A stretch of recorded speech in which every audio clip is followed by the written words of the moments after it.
आमे वर्तमान महावीर पीठर मुख्य राजू बाबा तांको पाद तले अच्छु।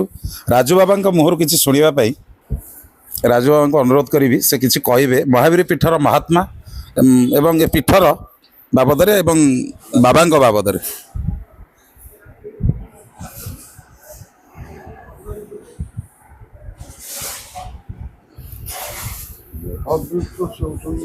অনাদিকালবাসে জঙ্গল ভিতরে পড়ে ছিল এবং জঙ্গল করে সমুদ্র এরিয়া সব ଥିଲା ସେତେବେଳେ।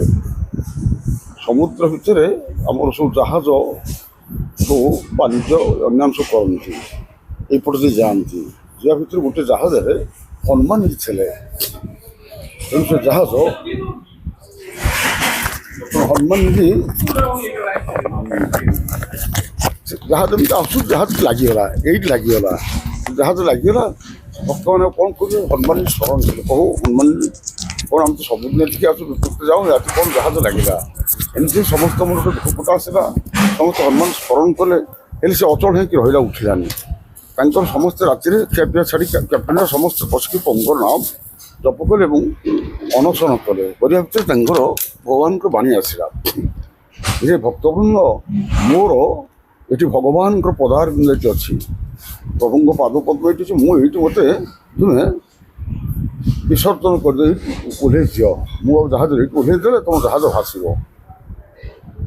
ନା ପ୍ରଭୁ କ'ଣ କେମିତି? ନା ଆପଣ ଭୋଗରାଗ କରିକି ଧୂପ ଦୀପ ଦେଇକି ପ୍ରଭୁଙ୍କ ନାମ କରି ମୋତେ ଏଇଠି ଏଇ ଜାଗାରେ ଗଳି ପୋଖରୀ ସମୁଦ୍ର ଭିତରକୁ ସେ ସେୟା କଲେ। ଭଜନ କୀର୍ତ୍ତନ କରି ନାମ କରି ପୂଜା ଧୂପ ଦେଇକି ଠାକୁରଙ୍କୁ ସେଇ ସିଧା ମହାବୀର ଛାଡ଼ିଦେଲେ।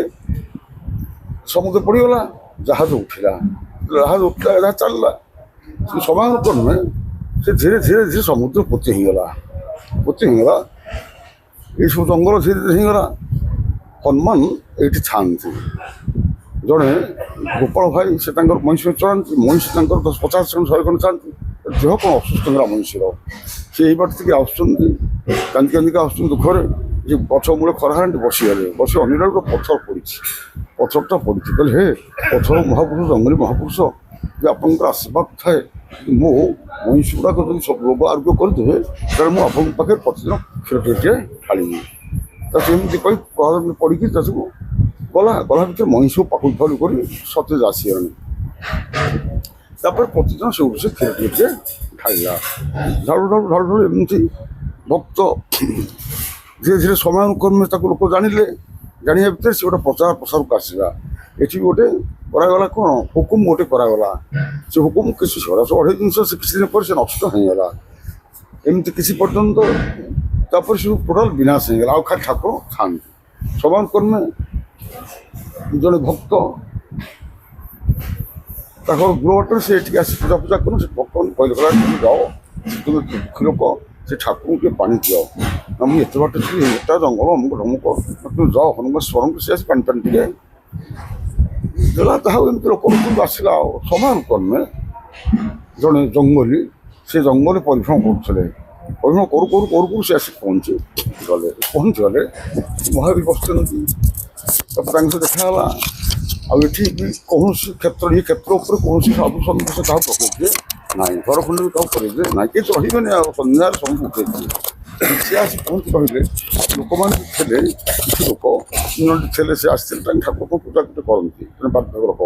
ସେ ମନା କରିଥିଲେ, ହେ ବାବା ତୁମେ ଯାଉନା, ଗଲେ ଏଟା ଫେଟା ଭାବ ଖାଇଯିବ, ତା ଭିତରେ ରୁହ, ନାହିଁ ପଳେଇଯାଅ। ସେ କାହା କଥା ଶୁଣିକି ସେ ଡାଇରେକ୍ଟ ମହାବୀର କତିକି ଗଲେ। ତେଣୁ ସେ ତାଙ୍କ ପଳେଇଗଲେ।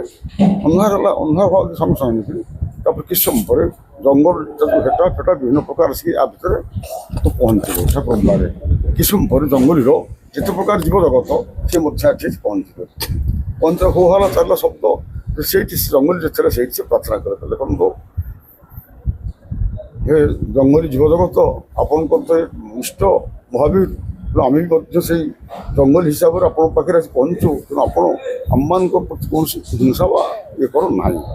ଏତିକି କହି ସେ ନମସ୍କାର ହେଇକି ବସିଲେ। ସେ ତାଙ୍କର ଖେଳ ବୁଲିକରି ତାଙ୍କ ପାଖରେ ଚାଲିଗଲେ। ୟା ଭିତରେ ତାକୁ ଏମିତି କିଛି ସମୟ ପରେ ହନୁମାନଜୀ ସେ ତାକୁ ଗୋଟେ ରୂପ ଧାରଣ କରି ଆସିଲେ। ଆସିକିରି ଗୋଟେ ପଟାଶ ରୂପରେ ସେ ଘର ଉପରୁ ଡେଇଁଲେ। ନେଇକିରି କିଛି ସମୟ ପରେ ସେ ଘରୁ ଧୀରେ ଧୀରେ ଘର ଛେଣିକି ଉଠେଇଲେ। ସେ ସେଠି ବସିଥିଲେ ସେ ଘର ଭିତରେ ଉଠିଲେ, ସେଇଠି ସେ ପ୍ରାର୍ଥନା କଲେ ହନୁମାନ ଆପଣ ହେଉଛନ୍ତି ଭଗବାନ ରାମଙ୍କର ଭକ୍ତ, ଆପଣ ଏଇ ଯେଉଁ କାମ ସବୁ କରୁଛନ୍ତି ଭକ୍ତ ଅମୁକ ଢଙ୍ଗ ଭକ୍ତ ଭଲ ଜିନିଷ ନା, ସେ ଭଗବାନ ରାମଙ୍କର କିଛି ମହତ୍ଵ ରହିବ ନାହିଁ। ତେଣୁ ଆପଣ ଯେତେ ଶୀଘ୍ର ସେ ଜିନିଷକୁ ଛାଡ଼ିକିରି ଆପଣ ଏଇ ମଙ୍ଗଳ କାମନା ପରେ ଯେମିତି ଭଗବାନ ରାମ ଆସିଥିଲେ ଜଗତର ମଙ୍ଗଳ ପାଇଁ ଆପଣ ତାଙ୍କ ଭକ୍ତ, ଆପଣ ସେ ମଙ୍ଗଳ କାମନା ପରେ ଜଗତର ଆପଣ ସେଟାକୁ ଛାଡ଼ିକି ମଙ୍ଗଳ କାମନା ଉପରେ ଆଗେଇ ଆସନ୍ତୁ। ଆଗେଇ ଆସି ଆପଣଙ୍କ ଭଗବାନ ରାମଙ୍କ ବାନାକୁ କେମିତି ଟେକ୍ ରଖନ୍ତୁ। ଏଠି କେତେ ଭକ୍ତଙ୍କ ତାଙ୍କର ଜଙ୍ଗଲୀ ସହିତ କଥାବାର୍ତ୍ତା ହେଲା ଧ୍ୟାନ ଉପରେ, ହନୁମାନ ଓହ୍ଲେଇକିରି ଆସିଲେ, ଆସି ଦେଇ ଚାଲିଗଲେ। ତା ପରଦିନ ସକାଳକୁ ହନୁମାନ ବସୁଛନ୍ତି ରାତି ଅନ୍ଧାର ଅନ୍ଧାର, ସେ ତାଙ୍କ ଠାକୁର ପ୍ରତିମୂର୍ତ୍ତି ତା ପାଖରେ ଛଡ଼ାରେ ପଶିନାହାନ୍ତି ତ ସେ ଜଙ୍ଗଲି ଗଲେ ପାଣିଟାରେ ଯେତେବେଳେ ଥାଏ ଗାଡ଼ୁଆରେ ପାଣି ଟିକେ ଆଣିକି ପାଣି ଛିଞ୍ଚିକି କୌଶଳ କରୁଛନ୍ତି, ହନୁମାନ ତାଙ୍କ ପଛରେ ଛିଡ଼ା ହେଇଛି। ଛିଡ଼ା ଭିତରେ ସେଇଠି ଅନ୍ୟ ଜଣକୁ ହନୁମାନ ଛିଡ଼ା ହେଇଛି, ସେଇଠି ସେ ପ୍ରଣାମ କରିକି ଆପଣ ଏଠି ଆଉ ଅପେକ୍ଷା କରନ୍ତୁ, ଆମେ ଟିକେ ଆପଣଙ୍କ ପୂଜା ଏବଂ ଆପଣଙ୍କ ବାପାଙ୍କ ପୂଜା କରିସାରିଲା ପରେ ଆପଣଙ୍କ ସହିତ କଥାବାର୍ତ୍ତା ହେବ। ଅପେକ୍ଷା କଲେ, ତାପରେ ସେଇଠି ସେ କହିଲେ କିଏ ସେ ଜଙ୍ଗଲୀ କହିଲେ ଦେଖନ୍ତୁ ଆପଣଙ୍କର କ୍ଷେତ୍ର ଆପଣଙ୍କର ଏଇ ସବୁ ଜାଗା ବାଡ଼ି ସବୁ ଆପଣ ଆର ମାଲିକ, କିନ୍ତୁ ଆମେ ହେଉଛୁ ସନ୍ନ୍ୟାସୀ ଲୋକ, ଆମର ଗଛ ମୂଳ ସମୁଦ୍ର କୂଳ ନଦୀ କୂଳ ପାହାଡ଼ ତଳ ଏଇସବୁ ଉପାସନା କ୍ଷେତ୍ର, ଆମର ଆଜି କିଛି ଆବଶ୍ୟକ ଅଛି ନାହିଁ, ଖାଲି ଆମେ ବୁଲି ଆସିଥିଲେ। ଆଉ ଯଦି ଆପଣ କହୁଛନ୍ତି ଆପଣଙ୍କର ଜନମଙ୍ଗଳ ବା ସୃଷ୍ଟି ମଙ୍ଗଳ ପାଇଁ ଆପଣ ଚାହୁଁଛନ୍ତି ଇଏ କରନ୍ତୁ, ତାହେଲେ ଆପଣଙ୍କ ପାଖରେ ସଖା ହିସାବରେ ସେ ରହିବେ। ଏମିତି କହିକି ତାଙ୍କର କଥୋପକଥନ ସେଟାକୁ ଆପଣ ଆର 6ଟା 10ଟା ସବୁ କହିକିରି ତାଙ୍କୁ ଯାହା ସେ ଭକ୍ତ ପ୍ରଣାମ କରି ସେତେବେଳେ ହନୁମାନ ତାଙ୍କ ବାଟରେ ସେ ଆପଣ ସବୁର ଦାୟିତ୍ୱ କହିକିରି ସେଠି କହିକି ସେ ରହିଲେ। ହନୁମାନ ତାଙ୍କ ବାଟରେ ସେ ପଳେଇଗଲେ। ଆପଣ ତାପରେ ଧୀରେ ଧୀରେ ଧୀରେ ଧୀରେ ଧୀରେ ଧୀରେ ବିଭିନ୍ନ ପ୍ରକାର ବି ହନୁମାନ ନିକଟ ବି ଆସିଛି ଭୟଭୀତି। ତାପରେ ସେ ଆପେ ଆପେ ପରିଷ୍କାର ହେଇଗଲା।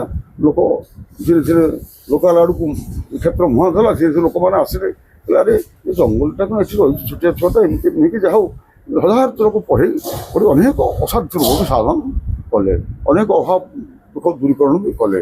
କରୁ କରୁ କରୁ କରୁ ଧୀରେ ଧୀରେ ତାପରେ ଇଲା ପ୍ରକୃତି ଥିଲା ଏଠି ହନୁମାନ ନିକଟ ଏଠି ତାର ଏଇଟା ହେଉଛି ଗୋଟେ ସେବା କ୍ଷେତ୍ର।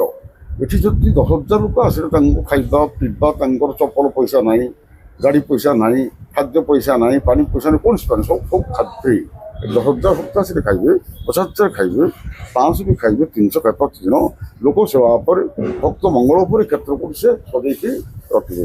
ସେଇଦିନ ଠାରୁ ଏ କ୍ଷେତ୍ର ତାର ଚାଲିଛି। ଆଉ ପ୍ରତିଦିନ ଏ କାହାକୁ ଡାକନ୍ତିନି, ବିନା ଡାକରେ ଏଠି 20,000-30,000 ଲୋକ ପହଞ୍ଚିବେ ପ୍ରତିଦିନ। ଯେକୌଣସି ଫଙ୍କସନ୍ରେ କାହା ଦୁଆରକୁ ଯିବାର ନାହିଁ, କାହାକୁ ହାତ ପତାର ନାହିଁ, କାହାକୁ ମାଗିବାର ନାହିଁ, କି ଧନୀ ବଡ଼ କୌଣସି ତାଙ୍କୁ ଯିବାର ନାହିଁ। ହନୁମାନ ସବୁର ମୂଳ କାରଣ, ସେ ପ୍ରତ୍ୟେକ କାର୍ଯ୍ୟର ସେ ହେଉଛନ୍ତି କାରଣ ହିସାବରେ ସବୁ କାର୍ଯ୍ୟ ସେ କରି ଭକ୍ତମାନଙ୍କର ମଙ୍ଗଳ ଏବଂ କଲ୍ୟାଣ କାର୍ଯ୍ୟ ଉପରେ ସେ ତାଙ୍କର ବାରା କୋଡ଼ି ଚାଲିଛନ୍ତି। ଆଉ ଏଇଭଳି ଜିନିଷ ଆଉ ସେ ଯେକୌଣସି ଭକ୍ତ ଆସି ତାଙ୍କୁ ଚିନ୍ତା କଲେ ଆଉ ପ୍ରତି ହଜାର ଏଠି ଆସୁଛନ୍ତି। ଆଉ ତାଙ୍କ ପାଇଁ ସ୍ନେହ ସହାନୁଭୂତି ଶ୍ରଦ୍ଧା ପ୍ରେମ ଏଇସବୁ ଗୋଟେ ଆନନ୍ଦ ରହିଛି। ଆଉ କ'ଣ ସେ ଆନନ୍ଦ ଭିତରେ ସେମାନେ ମଜିକିରି ପ୍ରତିଦିନ ହଜାର ଭକ୍ତ ଦୌଡ଼ିକି ଆସୁଛନ୍ତି। ଆଉ ତାଙ୍କର ସମ୍ପୂର୍ଣ୍ଣ ଶୁଭକାମନା ବା ତାଙ୍କର ହିତକାମନା ମଙ୍ଗଳ କାମନା ହନୁମାନ ବିଦ୍ୟମାନ ଅଛନ୍ତି। ଆଉ ଜଙ୍ଗଲୀ ତାଙ୍କର ସଖା ହିସାବରେ ସେ ଅଛନ୍ତି। ତାଙ୍କର ଆଜିରେ କୌଣସି ସମ୍ପର୍କ କିଛି ନାହିଁ। ବୋଲ ଆନନ୍ଦ